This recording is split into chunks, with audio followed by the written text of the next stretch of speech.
तो महारिविजन जेई की सीरीज में जो most important and repeated question class 11 के सिलेबस रिलेटेड है कुछ इस तरह से 7 mole of a certain monoatomic ideal gas undergoes a temperature increase to 40 kelvin at constant pressure the increase in it the kinetic internal energy of the gas in this process is. Again एक बहुत ही simple question है, JEE Mains में इससे related बहुत बार question पूछा जा चुका है। ये आपका chapter number 11 thermal property of matter class 11 NCERT के सिलेबस रिलेटेड है। देखिए जेई मेंस के जब भी एग्जाम हो रहे हैं तो thermal property of matter and thermodynamics से हमेशा क्वेश्चन पूछा जा रहा है। यहाँ पे कुछ इंपॉर्टेंट टॉपिक का ध्यान रखिएगा, लाइक एडियाबैटिक प्रोसेस को आपको पढ़ना है, आइसोथर्मल प्रोसेस को पढ़ना है, इनके वर्क डन के फॉर्मूले पढ़ने हैं, तो इन चीज़ को ध्यान रखिएगा।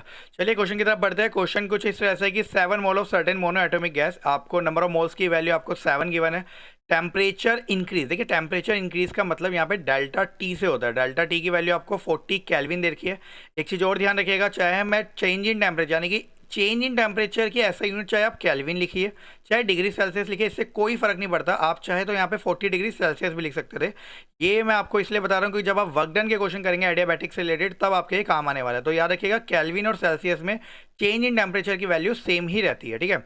At constant pressure the increase in internal energy, और आपको जो है चेंज इन इंटरनल एनर्जी की वैल्यू बतानी है कितनी होएगी, जहां पर आपको आर की वैल्यू यानी कि गैस कांस्टेंट की वैल्यू 8.3 जूल पर केल्विन पर मोल गिवन है, ठीक है। अगेन ये एक बहुत ही इजी क्वेश्चन है, इसमें बस आपको एक मेन फॉर्मूला पता होना चाहिए कि चेंज इन इंटरनल एनर्जी का फॉर्मूला होता क्या है, जो कि होता है n C v delta T करके, ठीक है। N C v delta T, यहाँ पे मोनो एटॉमिक गैस है, एन यहाँ पे नंबर ऑफ मोल्स है, CV molar heat capacity at constant volume है, and delta T change in temperature है।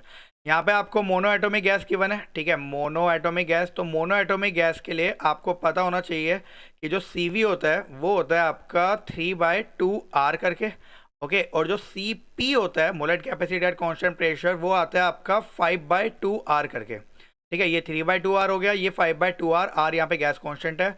और जैसा कि आप सभी को पता होगा गामा निकालने के लिए हम क्या करते हैं, रेशो करते हैं CP/CV। तो अगर आप यहाँ पे CP/CV करेंगे तो आपको क्या मिलेगा 5/3। तो मोनो एटॉमिक गैस के लिए तीनों चीज़ें आप याद रखिएगा कि किस तरह से आपके लिए आती है, ठीक है। इसी तरह से आप चाहे तो डायटोमिक गैस के लिए भी लिख सकते हैं, ठीक है। डायटोमिक गैस के लिए अगर आप इसे करेंगे तो यहाँ पे जो CV की वैल्यू होती है वो होती है आपकी 5/2 R करके, ठीक है। और जो CP molar capacity at constant pressure की वैल्यू होती है वो 7/2 R करके होती है, ठीक है। इनको अगर आप डिवाइड करेंगे तो आपको मिलेगा gamma is equal to CP/CV, okay. And यहाँ पे जो रेशियो मिलता है वो आपको मिलता है 7/5, जैसे कि इससे पहले भी काफ़ी क्वेश्चन में सोल्व कराया जा चुका है कि गामा की वैल्यू आपके जेई के एग्जाम में हर बार पूछी गई है, तो इसलिए गामा और CP/CV की वैल्यू ध्यान रखिएगा। और ये फाइंड आउट कैसे हुई है इस तरीके को भी ध्यान रखिएगा।